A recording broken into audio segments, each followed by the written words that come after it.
बाण समूह से घायल धरती पर सुला दी। उस भयंकर पराक्रमी भाई निशुम्भ के धराशयी हो जाने पर शुम्भ को बड़ा क्रोध है। अम्बिका के वध करने के लिए आगे बढ़ा। रथ पर बैठे बैठे से ही उत्तम आयुध से सुशोभित अपनी बड़े बड़े 8 अनुपम भुजाओं से समूचे आकाश को ढक लिया।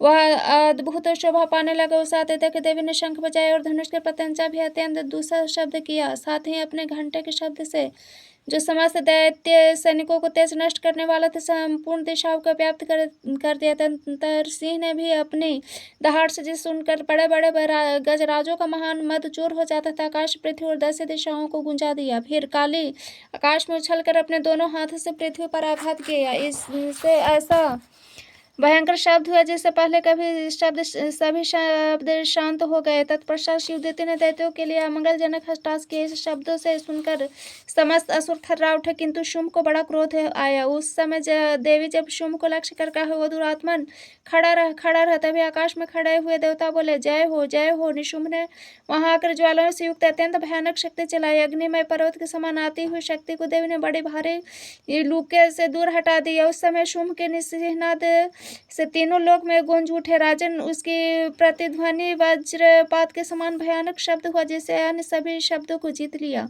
शुम्भ के चलाए हुए बाणों को देवी ने और देवी के चलाए हुए बाणों को शुम्भ ने अपने भयंकर बाणों द्वारा सैकड़ों और हजारों टुकड़े कर दिए। तब क्रोध में भरी हुई चंडिका ने शुम्भ को शूल से मारा। उसके आघात के से मूर्छित वह पृथ्वी पर गिर पड़ा। इतने में ही निशुम्भ को चेतना हुई और उसने धनुष हाथ में लेकर बाणों से देवी और काली तथा सिंह को घायल कर दिया। फिर उसे दैत्य राज 10,000 बाहें बनाकर चक्रू प्रहार से चंडिका को आच्छित कर दिया। तब दुर्गम पीड़ा का नाश करने वाला भगवती दुर्गा ने क्षुभित होकर अपने से चक्रू तथा बाणों को काट दिया। यह निशुम्भ दैत्यों के साथ चंडिका का वध करने के लिए हाथ में कंधा लेकर बड़े वेग से दौड़ा। उसके आते ही चंडी ने तीखी धार वाले तलवार से उसका गदा को शीघ्र ही काट डाला। तब उसे शूल हाथ में ले निशुम्भ देवताओं को पीड़ा देने वाले निशुम्भ को शूल हाथ में लिया आते तक चंडिका वेग से चलाए हुए अपने शूल से उसके छाती में छेद डाली। शुम्भ विदीर्ण हो जाने पर उसकी छाती से एक दूसरा महाकाली एवं महापराक्रमी पुरुष खड़ी रह कहता हुआ निकला। उस निकलते हुए पुरुष के बात सुनकर देवी ठठाकर हंस पड़ी। खटक से उन्होंने उसका मस्तक काट डाला। फिर तो पृथ्वी पर गिर पड़ा। तदंतर सिंह अपनी दाढ़ों से असुरों की गर्दन कुचलकर खाने लगा। यह बड़ा भयंकर दृश्य था। उधर काली तथा शिवदूती ने भी अन्य दैत्यों का भक्षण आरंभ कर दिया। कौमारी की शक्ति से विदीर्ण होकर कितने ही महादैत्य नष्ट हो गए। ब्राह्मणी के मंत्र जल से निस्तेज होकर कितने ही भाग खड़े हुए। कितने ही दैत्य माहेश्वरी त्रिशूल के से छिन्न भिन्न होकर धराशायी हो गए। वाराही के थुथुन से आघात से कितनों का पृथ्वी पर कचूमर निकल गया। वैष्णवी ने भी अपने चक्र से दानों के टुकड़े कर डाले। इंद्र के हाथ से छूटे हुए वज्र भी कितने ही प्राणों से हाथ धो बैठे।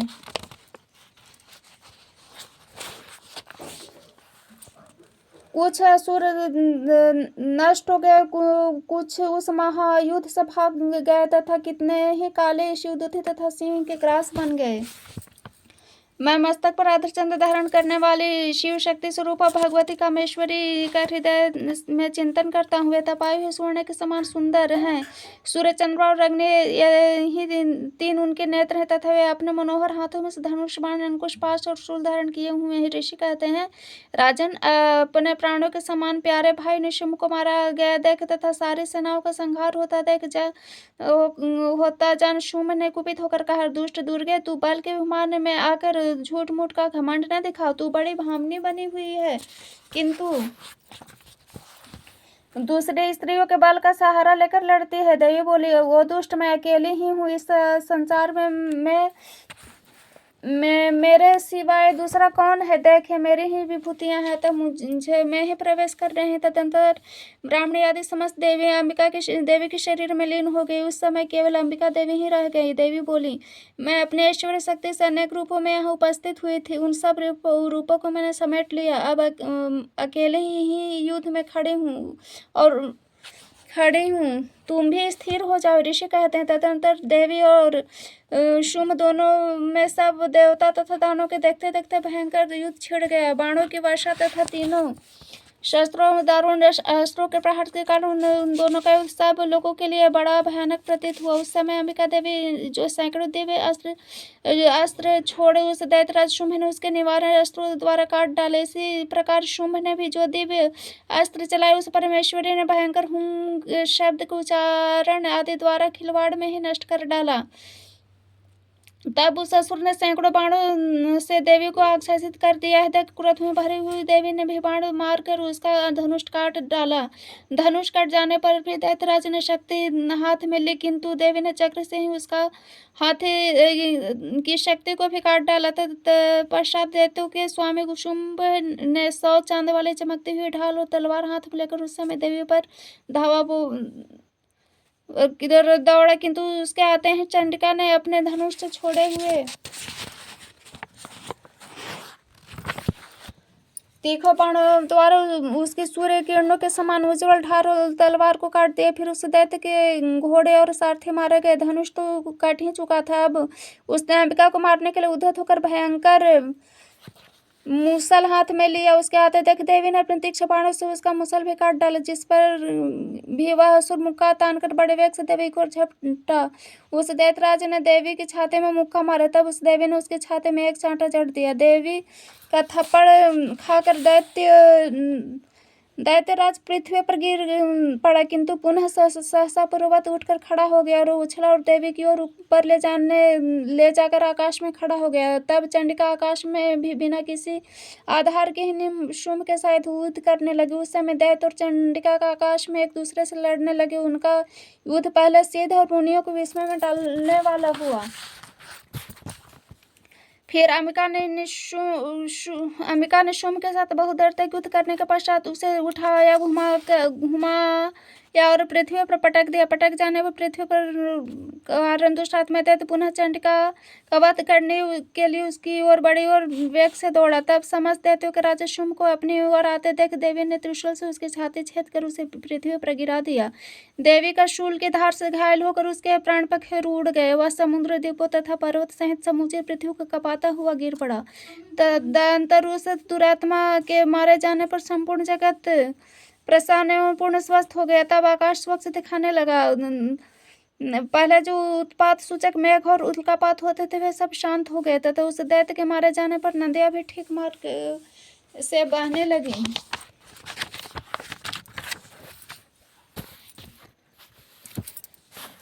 उस समय शुंभ की मृत्यु के बाद संपूर्ण देवताओं का हृदय हर्ष से भर गया। गंधर्वगण मधुर गीत गाने लगे, दूसरे गंधर्व बाजे बजाने लगे, अप्सराएं नाचने लगी, पवित्र वायु बढ़ने लगी, सूर्य के प्रभा उत्तम हो गई, अग्निशाला की बुझी हुई आग अपने आप प्रज्वलित उठी, संपूर्ण दिशाओं के भयंकर शब्द शांत हो गए। मैं भुवनेश्वरी देवी का ध्यान करता हूँ। उनके श्री अंगों की आभा सूर्य के समान है। मस्तक पर चंद्रमा का मुकुट है। वे उभरे हुए स्तन और 3 नेत्रों से युक्त है। उनके मुख पर मुस्कान की छटा छाई रहती है। हाथों में वरद, अंकुश, पाश एवं अभय मुद्रा शोभा पाते हैं। ऋषि कहते हैं देवी के द्वारा वहां महादैत्यपति शुंभ के मारे जाने पर इंद्र आदि देवता अग्नि को आगे कर कात्यायनी देवी की स्तुति करने लगे। उस समय अभिष्ट की प्राप्ति होने से उनके मुख में कमल दमक उठे थे और उनके प्रकाश दिशाएं भी जगमगा उठी थी। देवता बोले, शरणागत की पूर्ण पीड़ा दूर करने वाले देवी हम पर प्रसन्न हो। समस्त जगत की माता प्रसन्न हो। देवी विश्वेश्वरी, विश्व की रक्षा करो। देवी चराचर जगत के आधेश्वरी हो। तुम इस जगत का एकमात्र आधार हो, क्योंकि पृथ्वी रूप से तुम्हारी ही स्थिति है। देवी तुम्हारा पराक्रम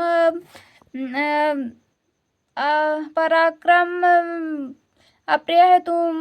तुम्हें जल रूप में स्थित होकर संपूर्ण जगत को तृप्ति करती हो। अनंत बल स्वरूप संपन्न वैष्णवी शक्ति हुई इस विश्व की कारण भूता परा माया देवी, तुमने इस समस्त जगत को मोहित कर रखा है। तुम्हें प्रसन्न हो। इस पृथ्वी पर मोक्ष की प्राप्ति कराती हो। देवी संपूर्ण विद्याएं भी तुम ही हो। छिन्न भिन्न स्वरूप है। जगत में कितनी ही स्त्रियां, वे सब तुम्हारी ही मूर्तियां हैं। जगदम्ब एकमात्र तुमने ही इस विश्व को व्याप्त कर रखा है। तुम्हारी स्तुति क्या हो सकती है। तुम तो स्तमन करने योग्य पदार्थों से भी पर एवं परावाणी हो। जब तुम सर्वस्वरूपा देवी स्वर्ग तथा मोक्ष प्रदान करने वाली हो, तब इस रूप में तुम्हारी स्तुति हो गई। तुम्हारी स्तुति के लिए इससे अच्छी उक्ति और क्या हो सकती है।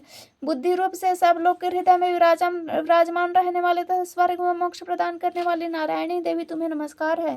कला काष्ठ का आदि के रूप से क्रमशः परिणाम अवस्था परिवर्तन और की ओर ले जाने वाले तथा विश्व का उपसंहार करने में समर्थ नारायणी तुम्हें नमस्कार है। नारायणी तुम सब प्रकार का मंगल प्रदान करने वाले मंगलमयी हो, कल्याणदायिनी शिवा हो, सब पुरुषार्थों को सिद्ध करने वाले शरणागत वत्सला, 3 नेत्रों वाले एवं गौरी हो, तुम्हें नमस्कार है। तुम सृष्टि पालन संहार की शक्तिभूता सनातनी देवी, गुणों का आधार तथा सर्वगुणमयी हो। नारायणी तुम्हें नमस्कार है। शरण में आए हुए दिनों एवं पीड़ितों की रक्षा में संलग्न रहने वाले तथा सबकी पीड़ा दूर करने वाले नारायणी देवी तुम्हें नमस्कार है। नारायणी तुम ब्राह्मणी रूप का धारण करके हंसों से जुते हुए विमान पर बैठती तथा कुश मिश्रित जल छिड़कती रहती हो, तुम्हें नमस्कार है। माहेश्वरी रूप से त्रिशूल, चंद्रमा एवं सर्प को धारण करने वाले तथा महान वृषभ की पीठ पर बैठने वाली नारायणी देवी तुम्हें नमस्कार है। मोरों और मुर्गों से घिरे रहने वाले तथा महाशक्ति धारण करने वाले कुमारी रूप धारण निष्पापे नारायणी तुम्हें नमस्कार है। शंख चक्र गदा शार्खीय धनुष रूप तथा आयुधों को धारण करने वाले वैष्णवी शक्ति रूपा नारायणी तुम प्रसन्न हो, तुम्हें नमस्कार है। हाथ में भयानक महाचक्र लिए दाढ़ों पर धरती को उठाए वाराही रूप धारणी कल्याणमयी नारायणी तुम्हें नमस्कार है। भयंकर नृसिंह रूप से दैत्यों को वध करने के लिए उद्धत रहने वाले तथा त्रिभुवन की रक्षा करने में संलग्न रहने वाली नारायणी तुम्हें नमस्कार है। मस्तक पर किरीट और हाथ में महावज्र धारण करने वाले, सहस्त्र नेत्रों के कारण उद्दीप्त दिखाई देने वाली, वृतासुर के प्राणों का अपहरण करने वाली इंद्र शक्ति रूपा नारायणी तुम्हें नमस्कार है। शिव द्युति रूप से दैत्यों की महती सेना संहार करने वाले, भयंकर रूप धारण तथा विकट गर्जना करने वाली नारायणी तुम्हें नमस्कार है। दाढ़ों के कारण विकराल मुख वाली, मुंडमाला से विभूषित मुंडमर्दनी चामुंडा रूपा नारायणी तुम्हें नमस्कार है। लक्ष्मी, लज्जा, महाविद्या, श्रद्धा, पुष्टि, स्वधा, ध्रुवा, महारात्रि तथा महाअविद्या रूपा नारायणी तुम्हें नमस्कार है। मेधा, सरस्वती, वरा, श्रेष्ठा, भूति, ऐश्वर्य रूपा प्राभ्रवी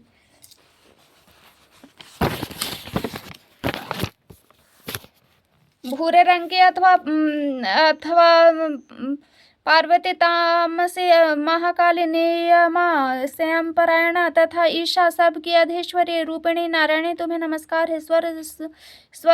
सर्वस्वरूपा, सर्वेश तथा सब प्रकार की शक्तियों से संपन्न दिव्य रूपा दुर्गे देवी, सब भयों से हमारे रक्षा करो, तुम्हें नमस्कार है। कात्यायनी, यह 3 लोचनों से विभूषित तुम्हारा सौभाग्य मुख सब प्रकार से भयों से हमारे रक्षा करे, तुम्हें नमस्कार है। भद्रकाली, ज्वालाओं के कारण विकराल प्रतीति होने वाला, अत्यंत भयंकर, समस्त असुरों का संहार करने वाला तुम्हारा त्रिशूल भय से हमें बचाए, तुम्हें नमस्कार है। देवी, जो अपने ध्वनि से संपूर्ण जगत को व्याप्त करके दैत्यों के तेज नष्ट किए देता है, वह तुम्हारा घंटा हम लोगों की पापस उसी प्रकार रक्षा करे जैसे माता अपने पुत्र के बुरे कर्म से रक्षा करती है। चंडिके, तुम्हारे हाथ में सुशोभित खड्ग जो असुरों के रक्त और चर्बी से चर्चित है, हमारा मंगल करे, हम तुम्हें नमस्कार करते हैं। देवी, तुम प्रसन्न हो जाने पर सब रोगों का नष्ट कर देती हो, कुपित होने पर मनवांछित सभी कामनाओं का नाश कर देती हूँ। जो लोग तुम्हारी शरण में जा चुके हैं उनकी विपत्ति तो आती ही नहीं, तुम्हारी शरण में गए हुए मनुष्य दूसरे को